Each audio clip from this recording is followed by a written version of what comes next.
श्रद्धेय योग ऋषि स्वामी जी महाराज, परम श्रद्धेय आचार्य श्री जी महाराज के विशेष तप और पुरुषार्थ से आज संपूर्ण विश्व भारतीय ज्ञान विज्ञान से आलोकित हो रहा है। योग, आयुर्वेद, यज्ञ और विभिन्न विद्याओं को अपने जीवन में धारण कर पा रहा है। इसी क्रम में आज यज्ञ के क्षेत्र में और शोध अनुसंधान परक हम प्रतिदिन यज्ञ कर सके, आसानी से कर सके, सरलता पूर्वक कर सके, कम खर्च में कर सके, हमारा घर भी काला ना हो, बहुत ज्यादा हमें मंत्र आदि का बर्डन से लेकर के अलग अलग बहुत सारी चीजें होती है, उससे हम कैसे बच सके और मूल परंपरा, हमारी मूल संस्कृति यज्ञ के साथ जोड़ करके हम कैसे यज्ञ कर सके और यज्ञ चिकित्सा का लाभ उठा सके और देव यज्ञ से लेकर के अलग अलग विभिन्न जो यज्ञ के लाभ होते हैं उसको कैसे प्राप्त कर सके। तो उसके लिए पतंजलि का आज जो आपके सामने ये दो अलग अलग विशेष उत्पाद हैं, ये यज्ञ से संबंधित विशेष आज समाज की सेवा में उपस्थित हो रहे हैं, नए उत्पाद समर्पित हो रहे हैं। ये है यज्ञ वेदी। यज्ञ वेदी एक हवन स्टैंड है जो दो भाग में है। ये अनबॉक्सिंग आपके सामने रखा, ये पहला है प्लेट हैंडल के साथ और दूसरा है घुमट। ये नीचे में आप देख रहे हैं एक पार्ट है, उसके ऊपर हम थोड़ी सी मात्रा में कपूर या गाय का घी आदि हम विशेष रूप से रखते हैं और उसके ऊपर इस प्रकार से प्रयोग करते हैं। और इसका किस प्रकार से प्रयोग करना है, उसका क्या महिमा है, उसके विषय में भी सब कुछ बताया है। इसके ऊपर QR कोड से लेकर के उसकी विस्तार पूर्वक जानकारी भी इसके ऊपर दी हुई है। और इसी प्रकार से इसकी विधि, पद्धति, प्रक्रिया किस प्रकार से प्रयोग, पहले वे स्टैंड को रखा, उसके ऊपर कुंड को रखा, इसके बीच में कपूर या बाती लगा करके उसको प्रदीप्त करना है। प्रदीप्त करने के उपरांत जो गोमय हवन कुंड है उसको गाय की घी के अंदर भिगा करके उसके ऊपर रखना है। फिर 3 मिनट के आसपास आप रुकेंगे, तब तक ये पूरा कुंड प्रदीप्त होने लगेगा। और फिर उसके अंदर अलग अलग जड़ी बूटियों की आहुतियां आवश्यकता अनुसार प्रदान की जाती हैं। जब अग्नि शांत हो जाए तो उसके अंदर गुगुल, दिव्यष्टि आदि विशेष द्रव्यों की आहुति दे करके उसकी धुनी आदि की जाती है। और ये विशेष रूप से यज्ञ वेदी यंत्र विशेष रूप से एक आधार के रूप में बनाया गया है। तो ये यज्ञ वेदी विशेष आपके सामने रखी। इसी प्रकार से ये दूसरा है गोमय हवन कुंड, जो इसका मुख्य विशेष पार्ट है, जो प्रतिदिन हमें यूज करना होता है, प्रयोग करना होता है। और इस गोमय हवन कुंड के अंदर विशेष रूप से गाय का गोबर का और देवदार, जो हिमालय में सबसे ऊपर पाई जाने वाली विशेष प्रकार की देवताओं के लिए जो विशेष यज्ञ में प्रयोग होने वाली लकड़ी, देवस्य दारू, देवताओं के लिए सबसे प्रिय लकड़ी होती है, वो देवदार की लकड़ी का पाउडर और गाय का गोबर का सम्मिश्रण करके और इस कुंड विशेष को बनाया जाता है। और इस कुंड से हवन करने पर क्या क्या गैसें उत्पन्न होती हैं, कितनी कितनी मात्रा में होती हैं और उसके अंदर क्या विशेष प्रकार के कंपोनेंट्स हैं और वो क्या क्या हमें लाभ देते हैं, बैक्टीरिया, वायरस, फंगस आदि से बचाव से लेकर के अलग अलग बीमारियों में लाभ देने से लेकर के अलग अलग बहुत सारी उसकी विधि, पद्धति, प्रक्रिया। और इसके ऊपर हमने QR कोड आदि भी विशेष रूप से दिया है कि इस यज्ञ को हमें कैसे करना है, किस प्रकार से कम समय में, सरलता से, कम खर्च में, कम मेहनत में हम अच्छे से लाभ यज्ञ का उठा सकते हैं और प्रतिदिन हमारी मूल परंपरा, याज्ञिक परंपरा जो है उसके साथ हम जुड़ करके कैसे लाभ उठा सकते हैं सरल, सस्ता और आसान तरीके से। तो उसके लिए हमने पतंजलि योगपीठ ने ये विशेष रूप से विशेष उत्पाद प्रदान किया। और इसके अंदर 30 गोमय हवन कुंड, मानी 1 महीने के लिए आप हवन कर सके इतने हवन कुंड, और प्रतिदिन 2 बार प्रातःकाल सायंकाल दोनों समय हम पूजा करते हैं। तो 15 दिन के हिसाब से ये पूरा का पूरा एक पैकेट मिलता है। इसके अंदर ये 30 गाय के गोबर के बने हुए कुंड हमें प्राप्त होते हैं। और इन कुंडों का प्रयोग इसके अंदर इस प्रकार के विशेष कुंड होते हैं, ये आप देख रहे हैं, गाय के गोबर से बने हुए विशेष द्रव्य हैं। और इस कुंड को इस प्रकार से गाय के घी में हल्का सा भिगा लेते हैं।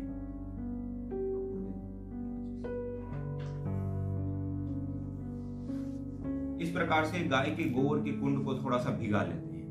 गर्म किया हुआ गाय का घी रखा, उसके अंदर एक बार भिगा लिया, फिर हमें आहुति देने की आवश्यकता, वैसे आहुति देना चाहे तो बाद में भी हम दे सकते हैं, तो लंबा और यज्ञ चलेगा, लेकिन कम से कम मात्रा में भी आप करें तो एक बार इस प्रकार गाय के घी के अंदर डुबा करके रख लिया। और 15 दिन के हिसाब से आप प्रतिदिन करते हैं तो एक बार हवन कुंड लिया, एक पात्र के अंदर घी गर्म किया और सब कुंड को ऐसे अच्छे से डुबा करके वापस पन्नी में पैक करके और रख लिया। और हर दिन जब हवन करना है उस दौरान इसमें थोड़ी सी मात्रा में कपूर, 1 टिकिया 2 टिकिया कपूर लिया और उसको इस वेदी के मध्य में रख दिया। 1 टिकिया कपूर आप देख रहे हैं, वेदी के ये प्लेट के मध्य भाग में गड्ढा सा है, उसके अंदर में ऐसे 1 टिकिया रख दी और उसको इस प्रकार से प्रदीप्त कर दिया, ओम भूर्भुवस्वः।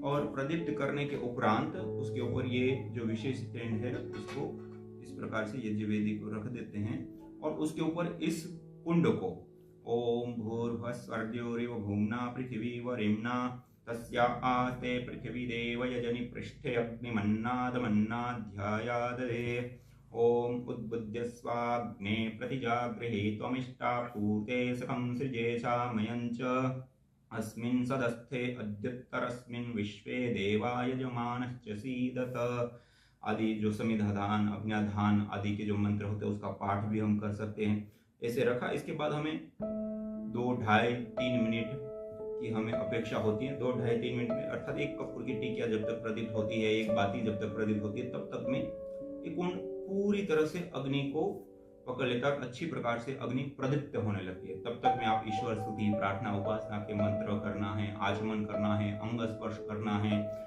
या और भी अन्य क्रियाएं जो आपको करनी है, समिधाधान मंत्र से लेकर के जो भी आप पाठ करना चाहें उसका पाठ जब तक हम करते हैं तब तक में ये कुंड अच्छे से अग्नि को पकड़ लेता है और अच्छे से अग्नि प्रदीप्त होने लगेगा। कुल मिलाकर के 2.5 से 3 मिनट का हमें टाइम मिलता है।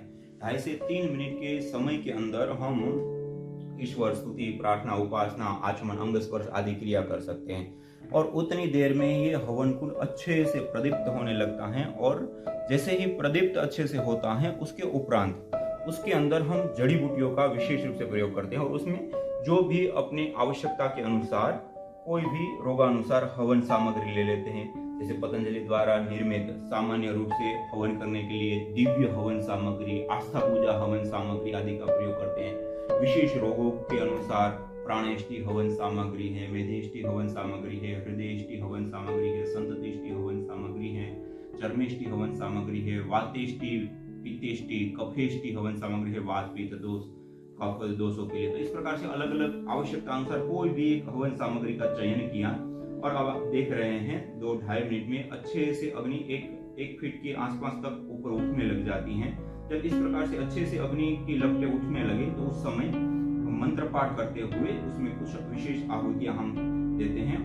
ओम सूर्यो ज्योतिर्ज्योतिः सूर्यः स्वाहा, ओम सूर्यो वर्चो ज्योतिर्वर्चः स्वाहा, ओम ज्योतिः सूर्यः सूर्यो ज्योतिः स्वाहा, ओम सजुर्देवेन सवित्रा सजोरात्रेन्द्रवत्या जुषाणः सूर्यो वेतु स्वाहा, ओम अग्निर्ज्योतिर्ज्योतिरग्निः स्वाहा, ओम अग्निर्वर्चो ज्योतिर्वर्चः स्वाहा, ओम स्वाहा, ओम सजुर्देवेन सवित्रा सजुरात्रेन्द्रवत्या जुषाणो अग्निर्वेतु स्वाहा, ओम भूरग्नये प्राणाय स्वाहा, इदमग्नये प्राणाय इदन्न मम, ओम भुवर्वायवे पानाय स्वाहा, इदं वायवे पानाय इदन्न मम, ओम स्वरादित्याय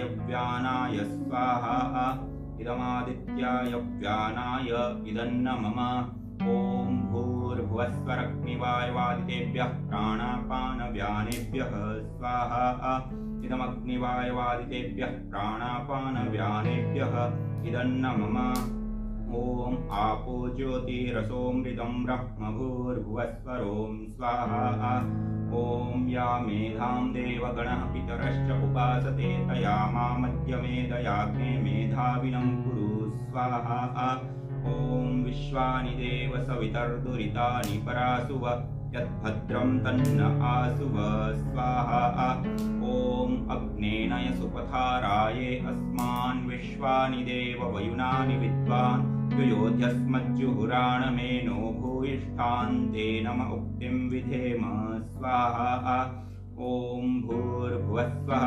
तत्सवितुर्वरेण्यं भर्गो देवस्य धीमहि धियो यो नः प्रचोदयात् स्वाहा। ओम भूर्भुवस्वः तत्सवितुर्वरेण्यं भर्गो देवस्य धीमहि धियो यो नः प्रचोदयात् स्वाहा।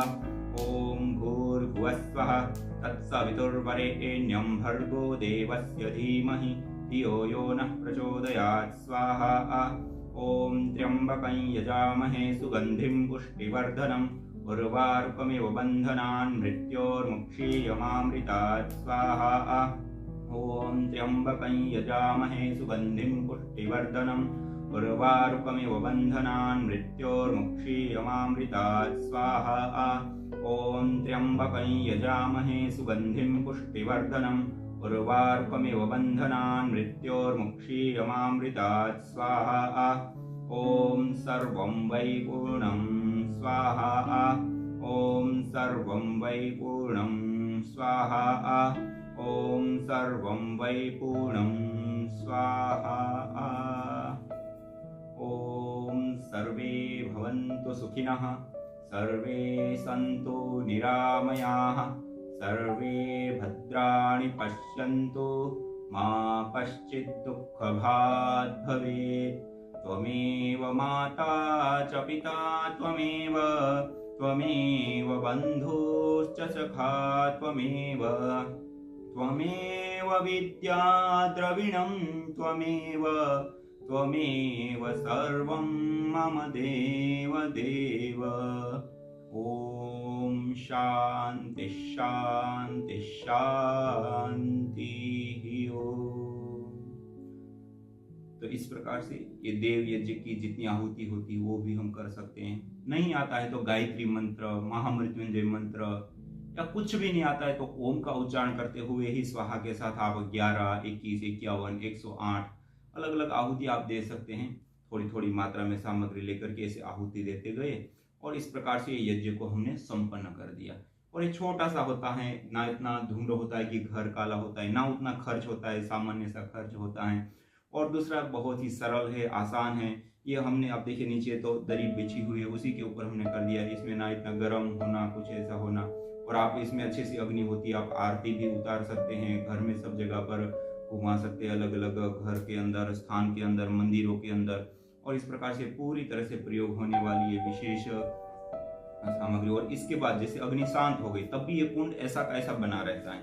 तो इसके अंदर जैसे गुगुल एक गोंद है जो विशेष रूप से हम अपने घरों के अंदर धुनी करते हैं, पूजा के लिए प्रयोग करते हैं। तो उसको थोड़ी सी मात्रा में लेकर के इस प्रकार से इन अंगारों के ऊपर थोड़ी सी मात्रा में रख दिया, आवश्यकता के अनुसार थोड़ी थोड़ी मात्रा में ऐसे अंगारों के ऊपर रख दिया। या फिर जैसे दिव्यष्टि है, दिव्यष्टि हवन धूप हैं जो विशेष रूप से घरों में धूपन के लिए परम पूज्य महाराज श्री ने विशेष रूप से निर्माण करवाया है। तो इस प्रकार से थोड़ी मात्रा में दिव्यष्टि है, गुगुल है, आवश्यकता के अनुसार आप इसमें अंगारों के ऊपर जब रख देते हैं और कितनी सुगंध आ रही हैं। और ये धूपन जैसे हम चिकित्सा भी करते हैं तो उसमें भी अलग अलग रोगानुसार द्रव्यों का धूपन करते हैं, तो उसमें भी ये विशेष रूप से कार्य में आता है। और इसी प्रकार से गुगुल धूपन तो हम घर में पूजा के रूप में करते ही हैं। और आरती आदि करना हो तो उसमें भी इस प्रकार से धूपन आदि करके और हम आरती आदि कर सकते हैं, धूपन आदि दे सकते हैं और आरती ले सकते हैं। तो इस प्रकार से ये पूरी तरह से तैयार हो गए। और ये अब आप इसमें और ज्यादा मात्रा में पूरा भर देंगे तो लंबे समय तक धीरे धीरे धीरे धुनी चलती ही रहेगी। और इतनी धुनी हमारे घर के लिए पर्याप्त होती है, घर को शुद्ध करने के लिए, घर को सुगंधित करने के लिए, देवी शक्तियों के पूजन के लिए, ईश्वर की आराधना के लिए। लोग जैसे धुपेलिया लेकर के, धुपेली में गोबर के कंडे या अलग अलग लकड़ी को जला करके और फिर उसमें कुछ इस प्रकार गुगुल आदि रख करके उसकी धुनी करते हैं, तो उनके लिए भी बहुत अच्छा है। क्योंकि आपको कोई लकड़ी कंडे आदि ढूंढना, फिर उसको जलाना बहुत कठिन हो जाता है। तो उसमें हम ये कुंड लिया, थोड़ा सा घी में डुबा करके रख दिया, हमारा हवन का हवन भी हो गया और उसके बाद ये द्रव्य रख करके धूपन भी हो गया। हवन नहीं करना है तो ऐसे ही एक कपूर की टिकिया रख करके एक थोड़ा सा घी वाला कुंड करके या ऐसे ही सूखा कुंड ही रख दिया तो थोड़ी देर में वो प्रदीप्त हो जाता है। और थोड़ी सी मात्रा में उसमें जड़ी बूटियां डाल देते हैं तो तल अच्छे से बंद हो जाता है। फिर उसके अंदर वो जब प्रदीप्त हो जाता है तो उसके ऊपर गुगुल आदि धूपन करके, कहीं क्योंकि ज्यादातर लोग घरों में धूपन करते हैं, हर रोज हवन नहीं करते, लेकिन ये तो ऐसी प्रक्रिया है कि जिसमें आप हवन भी कर सकते हैं और धूपन भी कर सकते हैं। तो ये दोनों ही ओर से प्रयोग होने वाला है। ऐसे बहुत ही सरल, आसान, सस्ता और बहुत ही सुलभ, और हर जगह पर, हर घर पे, और हम जैसे बाहर भी जाते हैं, यात्रा पे जाते हैं, कई लोगों का व्रत होता है, नियम होता है कि हम प्रतिदिन यज्ञ करें, तो नहीं कर पाते। तो इतना सा सामान है, हम कहीं पर भी अपनी गाड़ी में, अपनी बैग के अंदर कहीं पर भी थोड़ी सी मात्रा में रख दिया और हम साथ में लेकर के जा सकते हैं और प्रतिदिन अपना यज्ञ करके और उसको कर सकते हैं। या कहीं होटल में रुके, कहीं ऐसे स्थानों पे रुके, वहां की कैसी शुद्धि है, क्या है, हमें पता नहीं है, नेगेटिव ऊर्जा, नेगेटिव शक्तियां, बैक्टीरिया, वायरस, फंगस और वातावरण की अशुद्धियां होती हैं। लोग रूम फ्रेशनर आदि का प्रयोग करके और उसको रूम को दे देते रहते हो, तो उस समय भी वहां होटल आदि में रहते थे, इस प्रकार से थोड़ी सी मात्रा में छोटा सा हवन कर लिया और धूपन कर दिया तो वो पूरा शुद्ध हो जाता है, पॉजिटिव हो जाता है। वहां पर देवी शक्तियों का वास होता है। उस वातावरण में हम रहेंगे, सोएंगे, खाएंगे, पिएंगे, तो उससे भी हमें स्वास्थ्य मिलेगा। तो इस प्रकार से भी आप प्रयोग कर सकते हो। बहुत ही विशेष क्या सुगंधी आ रही है गुगुल आदि की, तो ये एक बहुत ही यूनिक, विशेष और अलग तरीके के साथ पतंजलि ने ये यज्ञ वेदी और ये गोमय हवन कुंड दोनों ही प्रस्तुत किए हैं। तो आप सब इसका विशेष लाभ उठाइए और अपने जीवन में इस यज्ञ को स्थान दीजिए और विशेष रूप से लाभान्वित होइए। सभी को सादर नमस्ते, प्रणाम, ओम शांति।